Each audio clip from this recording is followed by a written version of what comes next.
Hello friends, welcome to my channel. তো তোমাদের প্রথমেই বলে দিই, আমার ভিডিওটা পোস্ট করতে এত দেরি হলো কারণ আমি ভিডিওটা এডিট করার সময় পাচ্ছিলাম না, তাই দেরি হলো। সেদিন ছিল 1 জানুয়ারি, বছরের প্রথম দিন। আমি টিউশন করতে গিয়েছিলাম সাইতিয়া, আর বোন ফোন করে বলে আমার সাথে কথা আছে, দেখা করবে। তারপর সে আমার সাথে দেখা করতে আসে আর আমাকে এত ভালো একটা সারপ্রাইজ দেবে আমি সত্যি আশা করি। আমাকে ডেকেছিস কেন? তোর জন্য সারপ্রাইজ আছে। তার সত্যি? কই সারপ্রাইজটা? এই যে এখানে খোলা রয়েছে। তাই দেখি বার কর, কি এনেছিস আমার জন্য? কি এটা গিফট? শ্রাবণ কিসের জন্য?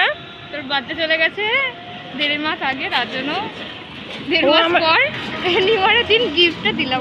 বোন আমার জন্য এখন নিয়ে এসছে আমার বার্থডে গিফট। আমার বার্থডে চলে গেছিলো। আমি তো পুরো অবাক সেদিন। তো আমি দেখলাম মেয়েটা এত বড় কবে হয়ে গেল। যাই হোক, ও আমার জন্য ভালোবেসে একটা উপহার নিয়ে এসেছে, আমার বার্থডে গিফট। আমার 1 মাস আগে জন্মদিন ছিল, তো সেই সময় ও কোনো উপহার দেয়নি, তাই ও আমাকে 1 জানুয়ারিতে এত ভালো একটা উপহার দিয়েছে। তো সাথে করেও আমার জন্য ফুল এনেছে, আবার চুড়িও এনেছে। তো আমি তো পুরো অবাক আর খুবই মন থেকে খুশি হয়েছি। বোন বলে এখানে গিফটটা খুলে দেখতে, তার জন্য আমি গিফটটা খুলে দেখলাম।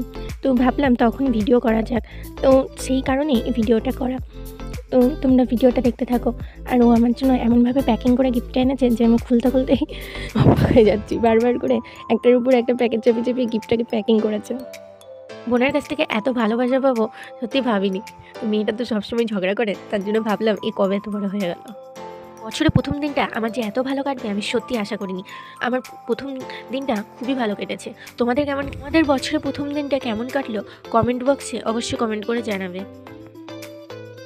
আমি দিদিকে সারপ্রাইজ দেওয়ার জন্য এটা করলাম। তো বছরের প্রথম দিনটা ভালোই কেটেছে। তারপর বোন চলে গেল বাড়ি আর আমি চলে গেলাম টিউশন। তো ভিডিওটা এখানে শেষ করছি, দেখাচ্ছি নেক্সট ভিডিওতে।